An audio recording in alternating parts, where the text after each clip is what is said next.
میں نے سورہ کہف کو سمجھنے میں 2 سال لگائے، 120 تفاسیر کا مطالعہ کیا جن میں اردو اور عربی کے تفاسیر بھی شامل تھیں۔ اس کے علاوہ ایک فارسی تفسیر بھی تھی۔ ہم سورہ کہف کو غار والوں کا واقعہ سمجھتے ہیں، مگر اصل مدعا جو ہے اس کی طرف کسی کی نظر نہیں جاتی۔ اس سورت کا مقصد لب لباب یا سینٹرل آئیڈیا کہہ لیں، وہ یہ ہے کہ اللہ اس دنیا میں لوگوں کو 8 طرح کے حالات سے آزماتے ہیں: عزت، ذلت، صحت، بیماری، نفع، نقصان، خوشی اور غمی۔ ہر بندہ ہر وقت ان میں سے کسی ایک حال میں ہوتا ہے۔ ان حالات کو اگر تقسیم کریں تو یہ 2 حال میں تقسیم ہو جائیں گے، یا تو اچھے حالات ہوں گے یا برے، یعنی یا تو بندہ عزت میں ہوگا یا ذلت میں، یا صحت ہوگی یا بیماری۔ تو اللہ تعالیٰ ان 2 حالوں میں آزماتے ہیں، بندہ اچھے حالات میں شکر کرتا ہے یا نہیں، اور برے حالات میں صبر کرتا ہے یا نہیں۔ تو یہ 2 پیپر بنے، ایک شکر کا پیپر اور دوسرا صبر کا پیپر۔ اب اگر بندے نے اچھے حالات میں شکر کیا تو اس نے پیپر کو پاس کیا، اگر ناشکری کی تو اس پیپر میں فیل ہو گیا، اور اگر صبر کے پیپر میں صبر کیا تو پاس ہوا، اور بے صبری کی تو فیل ہو گیا۔ یہ زندگی دارالامتحان ہے جہاں ہم نے 2 پیپر دینے ہیں، ایک پیپر صبر کا، دوسرا پیپر شکر کا۔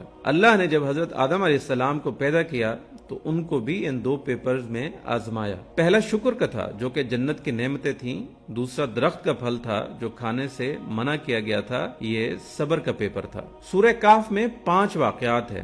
حضرت آدم علیہ السلام کا واقعہ یہ قلب ہے اس سورت کا، جس کی آیتیں تھوڑی ہیں اس لیے پڑھنے والوں کی توجہ ہی نہیں جاتی۔ آدم علیہ السلام کے واقعے سے پہلے 2 واقعات عوام الناس کے ہیں، جن میں سے ایک اصحاب کہف تھے، یہ عام نوجوان تھے اور انہوں نے صبر کا امتحان دیا اور اس پیپر میں پاس ہو کر مقبول بندوں میں شامل ہو گئے۔ دوسرا واقعہ 2 باغوں والے شخص کا تھا، یہ بھی عام شخص تھا جس کو مال و دولت دی گئی تھی، اس کا پیپر شکر کا تھا کہ تم نے نعمتوں پر شکر کرنا ہے، تو یہ فیل ہو گیا۔ اس کے بعد آدم علیہ السلام کا واقعہ اور پھر 2 واقعات ہیں، خاص کر ایک موسیٰ علیہ السلام کا کہ ان سے بھی صبر کا پیپر لیا گیا، اور سکندر ذوالقرنین کا شکر کا پیپر تھا اور انہوں نے غرور و تکبر نہیں کیا اور شکر کا پیپر پاس کیا۔ اسی طرح اللہ اولاد آدم سے بھی صبر اور شکر کے پیپر لیتے ہیں۔ کچھ مزید نکات یہ ہیں: اللہ تعالیٰ نے سورہ کے آغاز میں اپنے نبی کریم صلی اللہ علیہ وسلم کی ابدیت کا تذکرہ کیا اور اختتام ان کی بشریت پر کیا۔ انسان کے لیے دنیا میں سب سے بڑی بلندی ابدیت ہے، اس لیے انسان ذکر کرتا ہے تاکہ اللہ کی محبت اس کے دل میں آ جائے۔ اب صرف محبت کا آ جانا مقصود نہیں ہے، جب محبت آ جائے تو پھر محب ہمیشہ محبوب کو راضی کرنے کی فکر میں رہتا ہے، اور رضا کیا ہے؟ اللہ کی تقدیر پر راضی رہنا۔ اگر اللہ اچھے حالات بھیجے تو شکر کرنا اور برے حالات میں صبر کرنا۔ جب بندے کو یہ مقام رضا حاصل ہو جائے تو پھر اس کو مقام ابدیت حاصل ہو جاتا ہے۔ عبد کا لفظ اللہ نے اپنے حبیب کے لیے استعمال کیا۔ مفسرین کے نظر میں عبد وہ ہوتا ہے جس کو اپنے آقا کے سوا کچھ نظر نہ آئے۔ بعض کے نزدیک عبد وہ ہوتا ہے جو اپنے آقا سے کسی بات میں اختلاف نہیں کرتا، ہر حال میں راضی رہتا ہے، شکوہ نہیں کرتا۔ چونکہ اس سورہ کو دجال سے حفاظت کے لیے پڑھنے کا ذکر احادیث میں آتا ہے، اس لیے کہ یہ ہمیں اس سے بچاتی ہے۔ پہلے دجال کے معنی کو سمجھیں کہ یہ دجل سے نکلا ہے۔ دجل فریب کو کہتے ہیں، اور جس طرح تانبے پر سونے کا پانی چڑھا دیا جائے تو وہ اوپر سے کچھ ہوگا اور اندر سے کچھ، اسی طرح دجال بھی اندر سے کچھ اور ہوگا اور باہر سے کچھ اور۔ آج کے دور میں اسی طرح دجالی تہذیب ہے کہ اوپر سے تو خوشنما نظر آتی ہے مگر اندر سے کچھ اور ہے۔ آج کے دور میں ایمان اور مادیت کی ایک جنگ چل رہی ہے۔ آپ اس دور میں اگر اپنا ایمان بچانا ہے تو ہمیں بھی کہف میں گھسنا ہوگا۔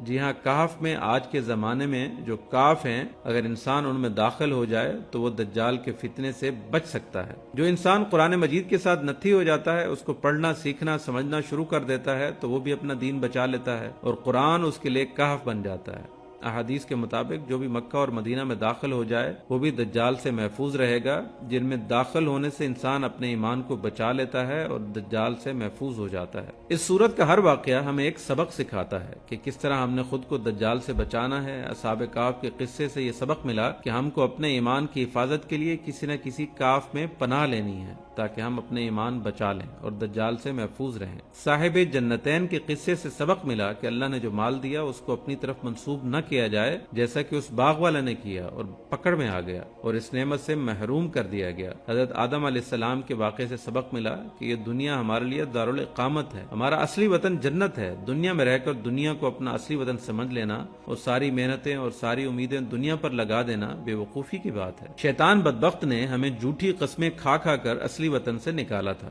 اب یہاں بھی یہ ہمارا دشمن ہے اور ہم سے گناہ کرواتا ہے تاکہ دوبارہ جنت میں جانے کے قابل نہ رہیں۔ اللہ تعالی ہمیں اس کی شر سے بچائے اور ہمیں ہمارے اصلی گھر جنت میں پہنچا دے۔